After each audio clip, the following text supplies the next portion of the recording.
good to see you. Welcome to my channel, AB7 Trader. How can I help you? Gusto niyo bang matuto about stock market, technical analysis, tips and strategies? So, don't forget to subscribe my channel, then click the notification bell dahil every week nag-upload tayo ng 3 minimum videos about stock market. So guys, magandang gabi sa inyo. So, gabi na. So, pero kailangan din mag-aral regarding sa mga stock market para bukas. So, ngayong naman guys, ang mga nag-trending ngayong araw sa PSE ay yung Apex. So, bumalik na naman sa Apex. Nanatili si EGI, Alliance Global Group, ARIT, MAC, Macro Asia Corporation. Dito, si CMA Holding, Merrimart Consumer Corporation, Nickel Asia Corporation, SCC, Simirara Mining and Power Corporation, at si Certec Holding Philippines Corporation. So, ito ang mga nag-trending ngayong araw guys sa stock market, market na nagdaang oras ng trading hours. So, tingnan natin kung ano indication nito bukas at ano ang mga stock na possible na may profit pa na ibibigay para sa atin sa mga susunod na araw o sa darating na Friday. So, tingnan natin guys at punta tayo doon sa ating Instagram.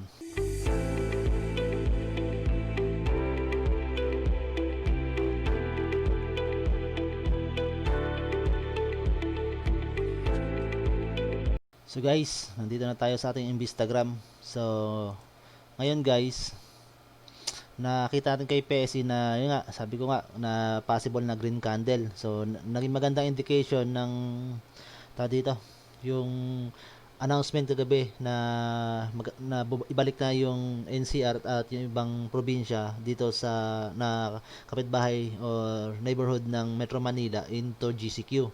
So ngayon, syempre possible at medyo niluwagan na rin yung ibang mga requirements. So may mga company na rin na pinayagan ulit na magbukas. So possible naging maganda ito indication nito sa stock market at lalo na yung sa mga fast food, sa mga restaurant. So pinayagan na mag-dine in.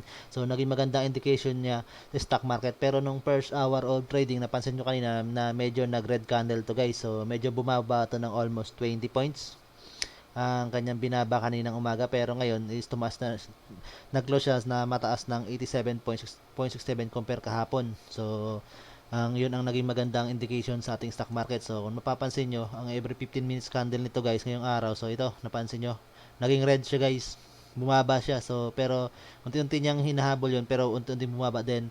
First hour, hindi umalis yung sa mababa yung stock natin. So yung PSE, pero nung last remaining 3 hours po biglang tumaas na. So ay naging magandang indication ng announcement kagabi sa regarding sa quarantine protocol na dito sa Metro Manila. Ito nga yung mga nag-trending nga guys, sina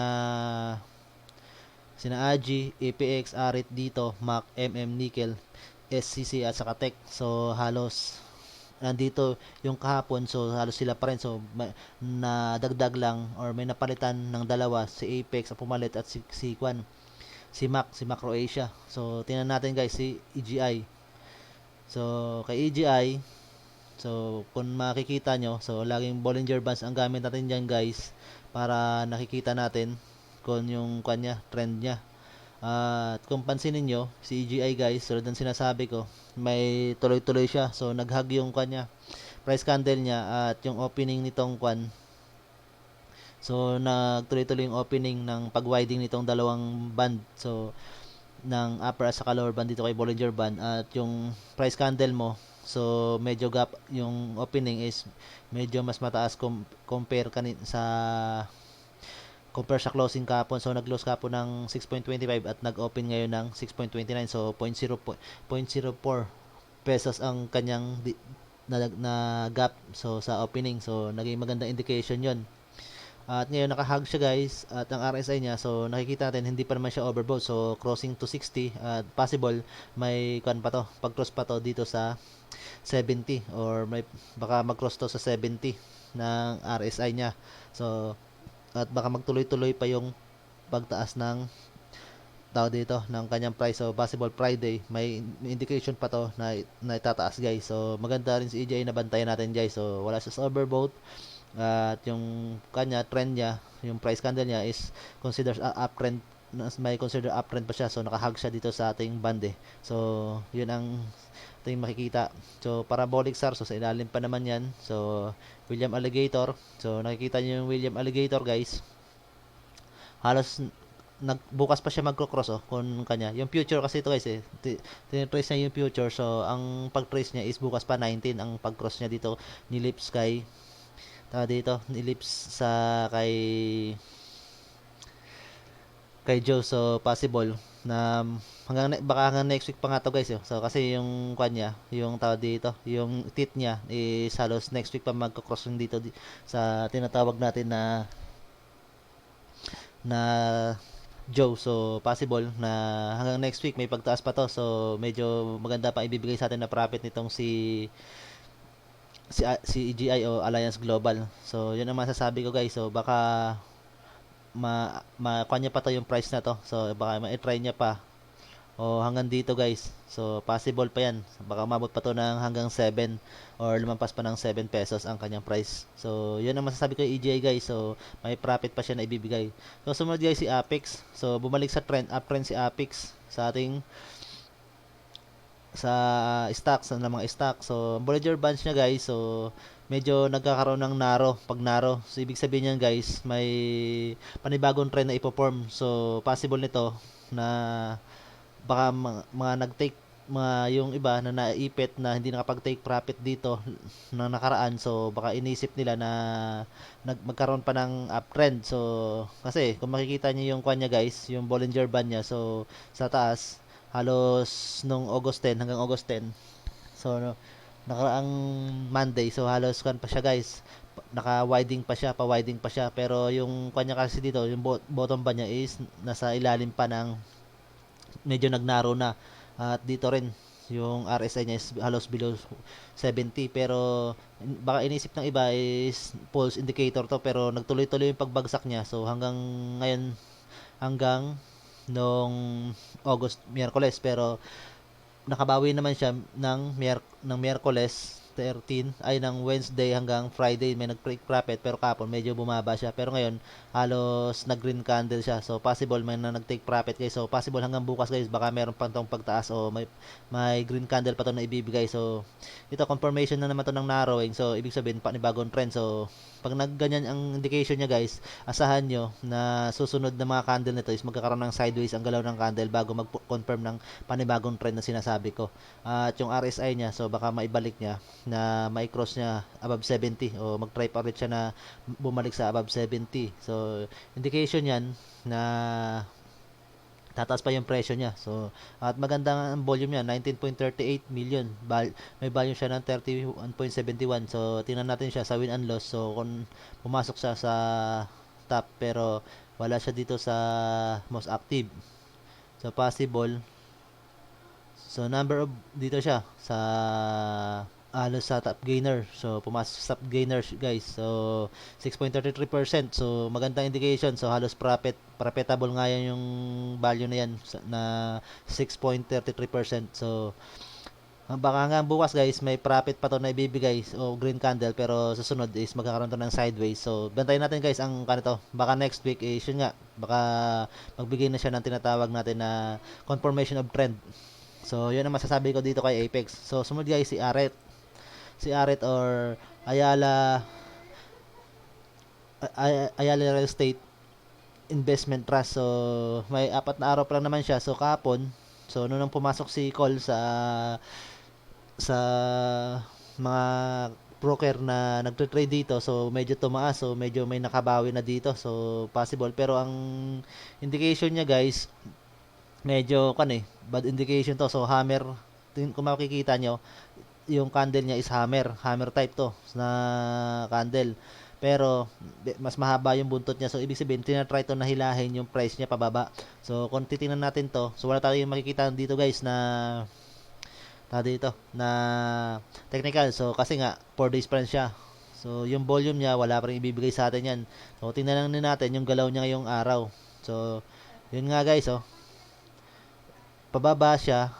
So dito sa 15 minutes candle so nagbigay na siya ng may mga technical siya na ibibigay. So dito guys na binaba niya. So nag-cross siya sa hanggang below ng RSI mo. So possible nga guys, nagpo-form siya ng trend. So indication nito guys, magkakaroon ng sideways or yung presyo. So hinihila to yung presyo nito ng mga buyer. So possible na baka iniisip nila na magkaroon to ng tinatawag na yung i-break niya, yung imimit niya yung IPO niya or initial price offer niya. So baka yung iba gusto sumabay guys. So kasi nag-green candle kahapon eh. So baka iniisip, so may indication na tinataas guys o sinusuportahan yung company na to. So possible, yun ang iniisip ng iba. So kaya tinatry nila na kumbaga sumabay sa profit, pero wala akong masabi kundi dito. So bantay-bantay natin, baka mag red candle ulit to. So pag nag red candle na naman yan, so possible na ihilahin pababa. Pero kung mag red green candle na to guys, ibig sabihin maganda indication to guys kung mag green candle, kasi tinatry na ibalik yung kanyang IPO or initial price offer. So yun lang masasabi ko kay Aret guys. So wala tayong makitang technical maliban sa every 15 minutes candle na nagkaroon ng narrowing. So ibig sabihin magpo-form siya ng trend. So sa every 15 minutes candle, pero pag dito sa day wala tayong makita diyan guys. So for fundamentals lang tayo dyan. So tingnan na natin guys.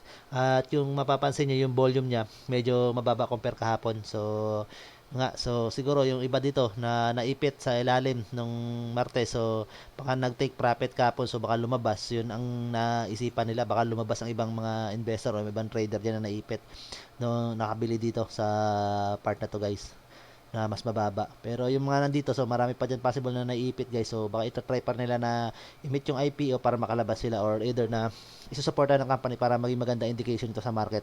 So yun masasabi ko dito kay Aret.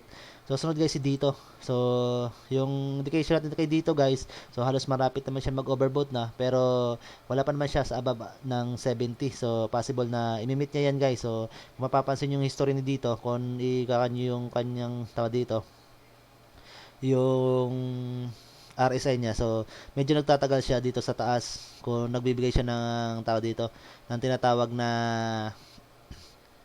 uptrend. So, pag nag-uptrend siya guys, so minsan extreme yung trend niya na pinoform. So, medyo mataas ang kanyang possible na pagbago ng pagtaas ng presyo. So, ngayon guys, masabi ko na uptrend na talaga siya, kasi nga yung kanya totally na talaga halos nung kahapon siya nagsimula na mag-trend. So, green candle guys, ngayon talagang nag-open siya at another green candle. So, possible hanggang Friday or next week, possible tayo na magkaroon pa to ng tinatawag na pagtaas ng presyo. So medyo may profit pa to na ibibigay sa atin. So baka i-meet niya pa to yung umabot siya ng 3.73 yung part na to guys. So hanggang bago siya nga bumaba, nag-try pa nga siya ng reach ng halos 3.89. So may mga possible pa nga na gusto niya i-break yung 4 pesos. So yun ang makikita natin. So bago naman tayo nagka-pandemic, so si dito naman is nasa 4.08 naman yan eh. So medyo nasa 4 pesos naman yung kanyang price niyan.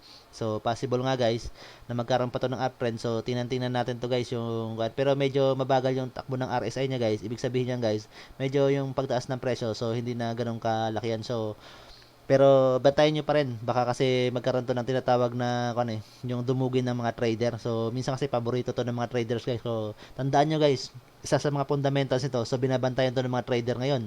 Kasi nga mag-ooperate to eh. So pan third telco natin to. So possible na pag maganda ang binigay nito sa opening niya pa lang, so pag nag-operate siya, so ibig sabihin dudumugin ng mga customer to. So possible kasi sa internet to eh. Internet saka yung telecommunication. So pag maganda binigay niya, so possible maraming magiging customer siya. So possible yung price nito guys baka tumaas pa. So kung makikita niyo naman, so yung mga price nito is umabot pa ng 8 pesos. So halos wala pa siya sa 50% ng kanya. So yung 2018 niya, so halos umabot siya ng 50 pesos, pero yung opening niya is nasa mga 1 peso. So dito guys makikita nyo, so nasa ilalim siya. So naging maganda yung indication nito guys nung sa simula na pumasok sa kanya sa telecommunication. So 2018 nagsimula siya guys. So halos dinumog na siya. So ibig sabihin ang company to is maganda pag-investan. So lalong-lalo na wala pa siya sa operation. So possible na yung price niya is tataas pa. Pero ngayon guys, siguro hanggang wala pang operation, so mapapansin nyo nag-overbought. So ang company possible na gusto rin nilang kumita. So ang masasabi ko lang dito, ngayon is may karoon siya ng konting profit pa. So, possible profitable pa siya hanggang Friday. So, kung i-break niya yung kano yan guys, yung price na to.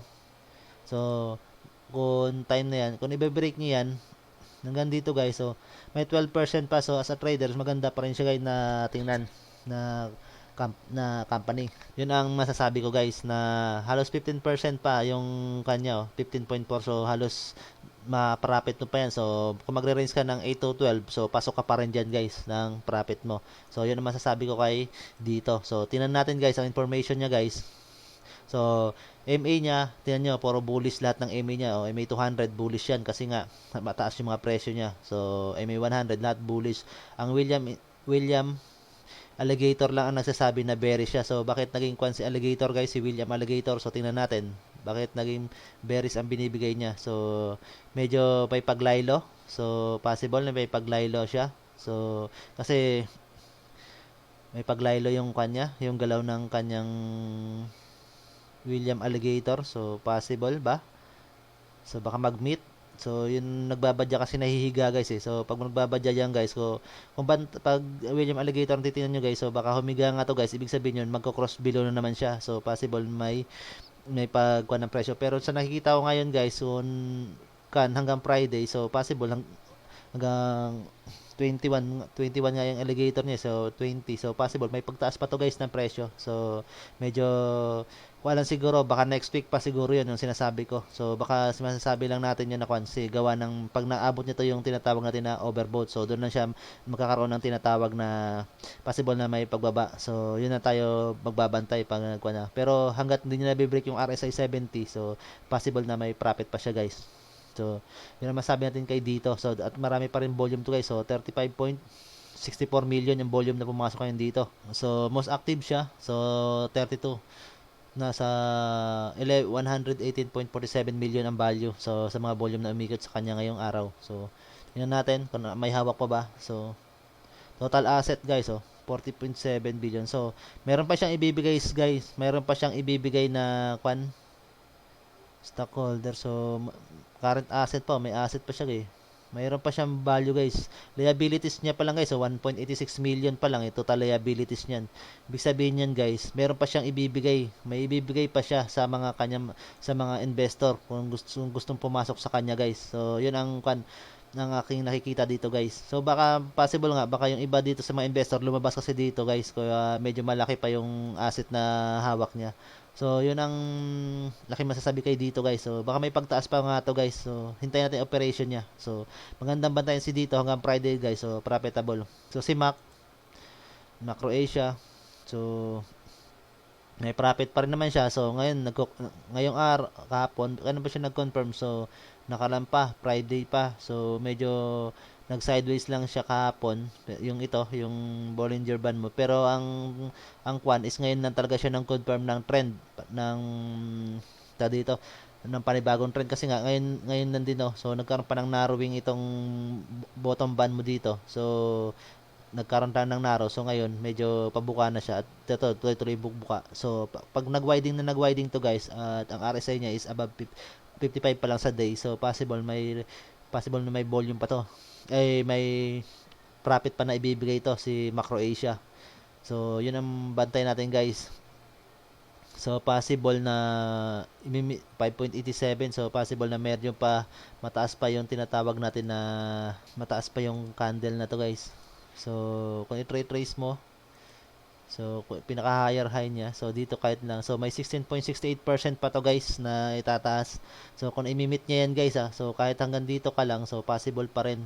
So, profitable pa rin siya guys, masasabi ko. So, yun ang masasabi ko dito kay yung higher low niya higher low na nangyari. So, possible na may 16.37. Pag i-meet niya pa yan guys, possible na profitable pa to. So, tingnan natin, bukas, pag another green candle ibigay niya, so, hindi pa naman naghahag, hindi pa naman overbought RSI mo. So, possible na may pagtaas pa ng presyo. So, ang tingnan natin dito, SAR, nasa ilalim pa naman kahit medyo nag-sideways, ilalim pa parabolic SAR mo. So, alligator, yung lang sa alligator guys, medyo, pero trend pa to guys, pa-trend pa yung nangyayari ngayon, So, medyo trend pa. So, may pagtaas pa nga ng presyo to guys. So, yung galaw nitong alligator, halos parallel lahat, pero kung mapapansin nyo, medyo mataas pa ng galaw ang trend nitong si fasting moving average o si lips. So hanggat nandyan si lips guys, possible na kung walang indication siya na magko-cross pababa, possible na may pagtaas pa ng presyo guys. Sa yan ang tinitingnan natin. So AMAC, so information. So yun nga, yung MA100, so MA50 saka MA20, so sa trader maganda pa indication yan, so bullish pa siya. So resistance 5.12, so 5 uptrend, so bullish pa yung RSI nyo. So nga neutral, bullish pa naman ang William niya gayo, so bullish ang William. So neutral yung candlestick ngayong galaw ng araw. So current asset, so medyo malaki pang asset na kanya, so may 4.25 pa siya na current asset guys. So may bibigay pa siya sa mga gusto pumasok na mga trader. So yun nga lang, net income niya ngayon is 535.71 million, so second quarter. So medyo negative, so lugi siya ng 535.71 million ang nalugi sa kanya. So medyo mababa, so ibig sabihin lugi lang siya, pero possible na syempre babawi yan, Macro Asia eh. So guys, mapagsabay ka pa ng profit yan, so profitable pa tong Macro Asia ngayon ng darating na linggo. So ang bantayan nyo guys is sunod na candle. Pag green candle yan guys, so bukas ang first one pa lang dun sa first hour of trading, so tingnan niyo na agad yung galaw ng candle niya. So pag green at medyo tumataas, so at hindi hinihila pa baba, nagkaroon ng red candle yung every 15 minutes or every 5 minutes, so possible na may pagtaas na to ng presyo. So kung sa nagbid ngayon, so 5.04 guys. So ang kwan lang dito guys, ang negative lang dito guys, walang volume dito sa bid, sa as. So medyo malaki yung volume sa ASUS lalo sa ilalim, pero nagbabago naman to eh. So may 452 dito sa 5.05, pero tingnan natin bukas baka may volume pa yan.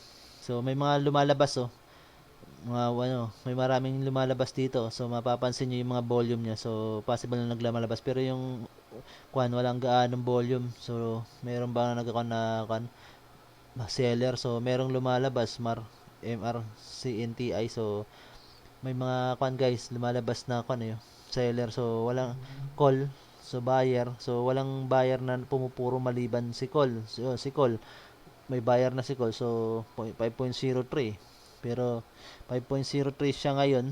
So possible guys, tingnan nyo lang ang price candle nito buka guys. So kung pag red, pero possible na may uptrend pa to. So i-try niya to na emit yung RSI.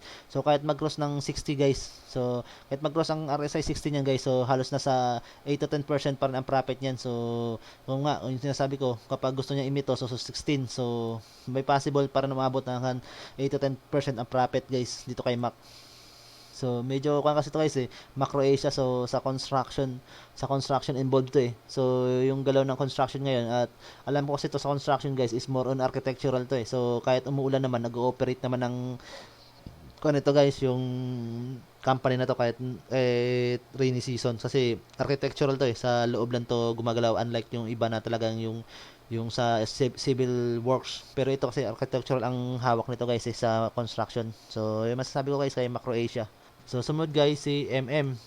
So yun nga, nakuha ko na to si MM na may pagtaas nga to. So net income, so mas mababa lang ng 3.01%. So ibig sabihin kumita pa rin siya ng 5.32 million. So ang total revenue is 847.616.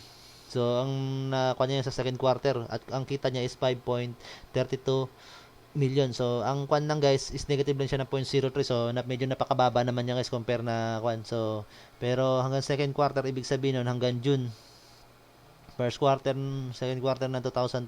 So ibig sabihin June. So ito pala siya guys, sa itong report niya. So ngayon, so possible kung may income pa to guys, so medyo mas mataas sa June, July. So medyo may income pa to. So hanggang third quarter. So ang tingnan natin guys, Bollinger Band. So yun nga, ito rin ang hinihintay ko guys. Nag-widening na to ng todo. So hindi pa nag-hug, hindi pa overbought, pero medyo malapit na sa overbought. Pero may hindi na rin kalakihan siguro ang profit na ibibigay nito guys ni Mac. So possible baka hindi niya ma-break tong RSI guys, o kung ma-break man mahihirapan siya i-break yan. So ang tingnan natin ang information niya guys. So may asset, so medyo malaki, current liabilities 941, so medyo ang hawak ng mga trader or yung mga bumili ng stock sa kanya is halos pa lang, maliit. So ito 941, so nasa kanya pa, so may bibigay pa siya, puro bullish lahat. So bullish ang MA20 monthly, so monthly tong MA20, ito every 3 months, ito 6 months, so ito 1 year. So yung monthly niya, so medyo mataas, 2.84, so 3.18 resistance guys. So current price 3.17, so possible no, tinatry niya nabasagin yung resistance niya guys. So pag nabasag niya bukas ang resistance niya at magtuloy-tuloy, possible na may trend pa, may income pa siya na ibibigay. Pero nakikita ko is nasa overbought, so pero hindi pa naman siya overbought, so medyo maliit lang yung galaw ng tinatawag nito na RSI. So 70.29 million yung kanya guys, yung volume niya. So malaki yan, malaking volume diyan. So ngayon kasi, so total na is 941, so value, so billion. So medyo malaki guys, 216, so malaki pa guys ang itataas nito. So medyo may hawak pa siyang asset. So may volume guys, oh. May gustong bumili, oh, yun, oh, 4.2 million. So may mga gustong nagbebenta. So possible guys, may asking volume pa siya. So makikita nyo 4 million sa 3.16, pero 3.17. So possible guys, may uptrend pa to, kasi may harang sa 3.16 guys na to support. So 2.87 ang support 1, so medyo mababa, 3.18. So resistant 3.56, so medyo mataas pa yan guys. So possible na may pa nga to guys, may pagtaas pa to ng presyo, may pagtaas pa to si MM. So possible guys, may volume, asking volume pa naman dito, yung ito yung bid. So may nagbibid pa naman yung asking, so medyo malagkalapit pa naman at medyo malaki. So possible na pa yan guys, may profit pa yan guys. At nakikita niyo naman kanina, di ba, sa information sa current, so medyo 2.36 yung value pa yan. So i-divide niyo yan kung ilan pa yung kanyang guys, yung halos 60% pa yan, no? So malaki pa yan guys, possible na may pagtaas pa to ng presyo. Saka maganda yung kasi may remote consumer, so sabi nga common necessities. So at ito medyo kawa-widening lang nito yung guys, halos wala pa confirmation. So pag mag-confirm to ng widening dito, so possible na magtaas pa yan guys ng konti, or profitable pa naman siya guys. So nickel, so sinasabi ko na rin to, so kahit green candle yan guys, so overbought. So yun nga, nagbigay ng dividend ngayong araw, so possible na magkaroon ng pagbaba ng presyo. So yun ang sinasabi ko guys, na overbought na siya. So kung mapapansin yun, nagko-confirm nito kahapon ng narrow guys, nagnanarrow na to. Naghihintay ito ng confirmation guys dito. So pag nagnarrow na yan guys, at ito nagnarrow, so possible na magkakaroon ng pagbaba ng presyo yan. At yung RSI niya, baka bumaba siya ng below 60. So pag below 60, so doon natin na pwede siyang abangan sa below 60 na RSI. Yun ang masasabi ko dito kay nickel. So matagal ko na rin sinasabi yan, kahit bullish na yan guys. 47, so current asset, so mayroon halos almost 45%. Pero siguro may nagte-take profit dito guys, may mga investor dito na medyo lumalabas muna. So possible na mga investor kapag dito sa RSI 70 guys above, so lumalabas muna yan guys. So maghintay ulit yan guys, so mga dito sa 40 or between 30 and 40 or 40 and 50, so din lang maghihintayan guys. So possible na nag-take profit muna ibang investor diyan. So yun ang masasabi ko. So kay nickel guys, hindi ko masasabi na profitable kasi siya sa sigawan ng RSI 70 niya. Above siya sa RSI 70 at going downtrend. So si nickel kasi guys, kung makikita nyo, once na na-meet niya RSI 70 at bumaba siya, tumutuloy na bumababa yan guys. So hindi siya, kung wala kang makitang history ni nickel guys, na pag nagtumaas ng RSI 70, so magtatagal ng 2 araw, pero pag once na baba na yan guys, na magbaba na siya ng may pagbaba talaga siya. So ito lang kasi yung RSI na to, so November, so ito yung to na ng pandemic na to, naapektuhan na to ng pandemic ang RSI na to guys. Pero kung sa normal day, so hanggang dito, so possible pang bago mang end of the year. So kasi kanto is mining, so monthly to nagdi-dispose ng kanilang mga minerals na nahuhukay or nabebenta, lalo in-export yung yung mga na export sa ibang bansa. So possible na naghintay muna tayo guys. So possible na bumaba na naman yan guys below dito sa 50. So bago doon, pag nag 50 na siya below guys, so doon na natin possible na abangan. Kasi sabi ko nga sa inyo, once na bumaba si nickel, bumababa talaga yan guys ng tuluyan. So hindi yan na yung galaw na parang nagsa sideways. So hindi siya ganun guys eh. So possible dito may nag-take profit na. So, pag ito nag-close na bukas guys, so pag nag-narrow, tapos ito nag-red candle, ito, nag-narrow na to eh, nag-confirm to. Ito ang pinaka-final confirmation sa panibagong trend na gagawin. So, yun nga masasabi ko guys, hindi ko na masasabi na profitable pa to si nickel. So, sumunod guys si SCC. So, ito guys, ang sinasabi kong profitable kagabi pa, simula kagabi. So, guys, ito, nag-narrow siya, then nagkaroon na ng tinatawag na neutral movement, yung Bollinger Band niya. So, nagtatry na siya mag-cross above 50. So, possible nito magandang guys bantayan na kuan si SCC na sinasabi ko nga profitable. So, tulad ng sinabi ko kagabi na sa technical analysis ko, kapag green candle ang sumunod, so possible na Miyerkules nga. So, nalos yung bias ko tumama na Miyerkules, magko-cross na siya dito sa kanyang Bollinger Band sa simple moving average. At kung makikita nyo guys na nagkakaroon na siya ng pag-neutral ng paggalaw o yung galaw niya, ibig sabihin magsa-sideways ng konti yan o magtataas ng konti ng presyo, pero crossing above na yan dito guys, above na cross niyan sa kanyang kwan. So Huwebes makikita na siguro natin na kapag green candle pa rin, above na dito guys dito sa tinatawag natin na simple moving average sa Bollinger Band. Or kung hindi man, baka bukas mag-narrow na karoon na to ng widening guys. So mag-confirm na to ng widening. So pag nag-confirm siya ng widening at green candle yan guys, nag-cross dito, so possible may uptrend ang kanyang presyo. So mapapansin nyo yung RSI mo kagabi, so nandito pa between 30 and 40, pero na-break niya na yung 40 ngayon. So possible yung 50 pag na-break niya na yung bukas, so possible tuloy-tuloy hanggang Friday. At ito ang profitable na sinasabi. So involved sa Mine and Power Corporation, so magandang company. So ito yung masasabi ko sa IACC o si Mirara Mining. So kuan ko na rin to na kuan nga guys, na uptrend lang ibibigay nito. So matagal na siya nagtra-try na kuan ko na mag-i-break niya yung simple moving average. So once na ma-i-break niya yan guys, simple moving average tulad nito, so talagang bulusok yan na kuan. So ilang months na ba nakalipas? So June 18, so July, so malapit na yung September, so possible may disposal. So report ng third quarter, possible na kuan na. So ilan na report nito? So second quarter, medyo kumita pa siya guys ng second quarter 1.05 billion, pero medyo mas mababa compare sa first quarter kasi nga nagkaroon ng pandemic ang first quarter, di ba? Nang bago mag-end ang first quarter. So kaya medyo mababa ang second quarter. So at medyo yung mining naglaylo, so maraming na lockdown ng mga probinsya. So yun, possible na yun ang indication sa kanya. Pero kung first quarter kumita pa siya ng January, kahit medyo downtrend siya noon. First quarter earnings, so negative 43 pero in 70. So kumita pa naman ang company to guys. So possible nakikita pa to, at lalong-lalo na pinag-inboxan yung mga ibang mga minahan sa mga probinsya. So may pagtaas pa to guys si kan. So bukas pag green candle ang binigay sa inyo guys, green candle na to at nag-cross na dito. So tuloy-tuloy na yung Friday guys. So at dito mag-widening to bukas. Kung kat isa lang na mag-widening diyan guys, so initial confirmation yun. At mag-widening ng isa tapos green candle. So diretso yun guys. So possible baka i-break niya pa tong 70. So baka mag-try pa to na i-break yung 70 na RSI.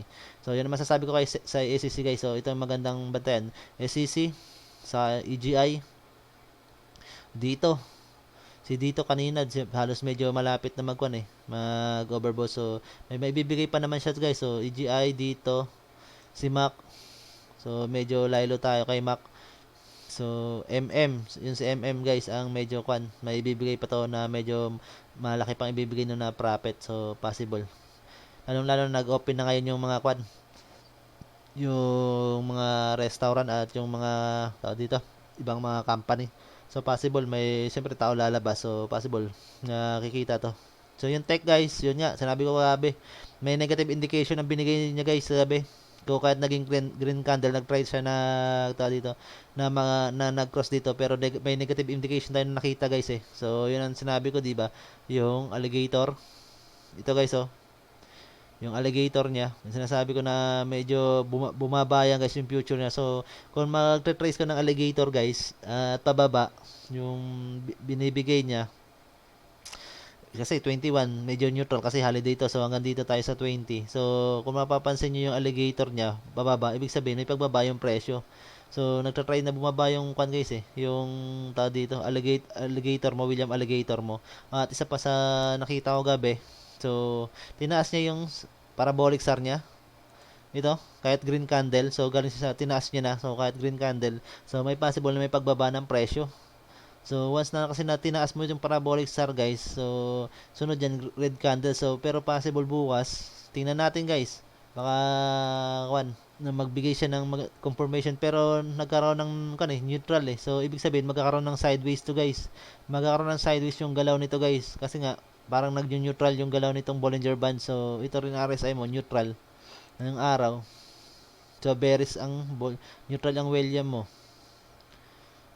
RSI mo bearish, so medyo bumaba yan guys, pababa, so ang MA20 so exponential niya ito lang bullish, so may asset pa naman, so baka gusto i-dispose yung asset niya muna guys, so may liabilities ba, 5.38 lang yung liabilities niya so retained earnings, so medyo mababa, so baka magkwanto guys, magbaba ng presyo or baka bumaba tong candle niya, so wala siyang history, so nung April, so nag-try siya dito, so tech. So, kung ano ang galaw, dati kung anong galaw ni dito, gumagalaw to, pero ngayon hindi. So, baka guys, na kanto, may pagbaba ng presyo. So, tulad ng sinabi ko gabi na may negative ako nakita ito. Yung, bukod sa alligator, ito, yung Bollinger Bands. Yung napansin, ay yung SAR, parabolic SAR na tinaas niya kahit green candle, tinaas niya guys. So, ibig sabihin, yung presyo na ibababa niya talaga. So, possible na ibababa. So, kasi ito guys, oh, yung sinasabi nga yung single pattern candle na na-form tapos nag-red nag-green pero medyo hindi naman niya na-meet yung opening nung kinabuka yung nakaraang yung Friday, kaya binaba niya, so at medyo marami nag-take profit, pero tingnan natin guys yung asking volume, so medyo walang volume guys, wala siyang volume na pumapasok, medyo mabababa yung volume niya dito kung mapapansin, so 1.20 volume, 7.08, so possible guys na may buyer, so mayroong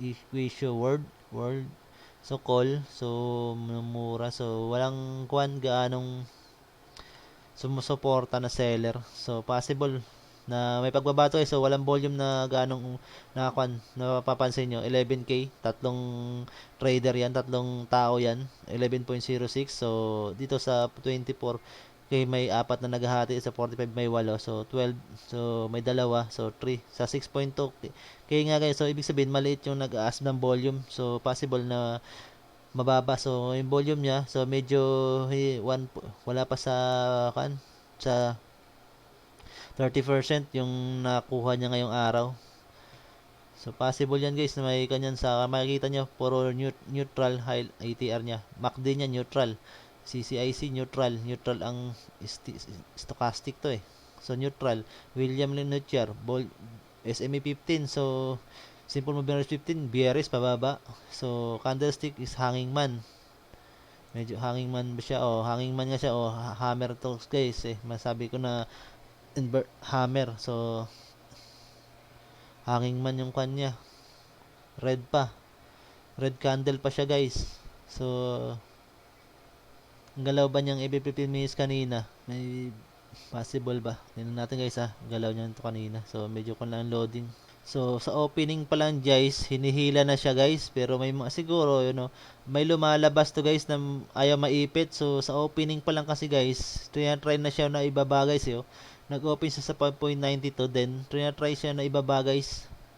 So possible nga nito guys na may gustong bumili pa, so may gusto pang pumasok, so mapapansin nyo sa opening pa lang, so try siya, so impossible nito na gusto to nag-exit tong mga to, so may mga seller gusto na nag-exit, so sa opening pa lang malaking candle na yan malaki ng volume na pumasok na para ibaba siya, mapapansin nyo, so malaki yung volume niya, yung volume niya guys, medyo malaki compare dito sa mga volume so possible yung iba dyan guys is nagtitake ng so ayaw mag-risk, so baka nag-exit, so baka nag-cut loss yung iba dyan guys, so possible, saka yung RSI niya medyo pababa nga guys, so nagbibigay siya ng pagbaba yung RSI, so possible guys may pagbabato si tech, so yun ang masasabi ko dito, so baka may may gustong pumasok guys na kwan. So medyo malaki kasi, halos 50% pa to guys, halos more than 50% pa yung current asset niya eh. So possible may kon pa, may gusto niya pang magbenta ng stock niya. So yun ang masasabi ko guys kay Tech. So ngayon guys, may napili tayo, possible EGI. So dito medyo kon tayo, so may bibigay pa sa atin na profit si dito. So baka si Apex guys, yun si Apex din. So baka i-break niya naman to yung kanyang tao dito, yung kanyang RSI. So baka may gusto pang lumabas na gusto na mag-take ng profit, so baka ayaw na muna maipit kasi nga yung kan mo, so sunod-sunod na limang yung parabolic star mo, yung signal niya, so sunod-sunod na pababa na guys, nasa taas na siya, ibig sabihin niya guys, pababa na siya. So kahit na green candle na sa taas pa rin siya guys, oh. So ilang green candle. So kasi nga yung kung mapapansin niyo si parabolic SAR guys, once na nagsunod-sunod dapat na green candle yan. So pang-apat na uptrend na green candle. So possible na bababa na siya kung may uptrend talaga siya ibibigay. Pero ngayon guys, nananatili lang siya sa taas. So kahit bukas pa green pa rin to guys at nananatili siya sa taas, ibig sabihin guys na nag-take profit lang talaga yung iba diyan. So ayaw maipit. So baka mahirapan pa siya i-break yung RSI guys hanggang Friday. So tingnan natin guys. So basta masabi ko si EGI, so si dito meron pa yan. So CMM, yung kuha natin possible itong si SEC. So pero yung Sinatec, so baka possible na kuha guys, may pababa na ng presyo. Yun ang masabi ko guys sa ating kuha ngayon, yung ating technical analysis. So medyo nagmamadali ako guys, diba? So gabi na kasi guys eh. So medyo maaga akong papasok bukas. Pero maraming salamat sa inyo guys sa kung sino man makapanood nito ng video na to. So yun lang masasabi ko guys.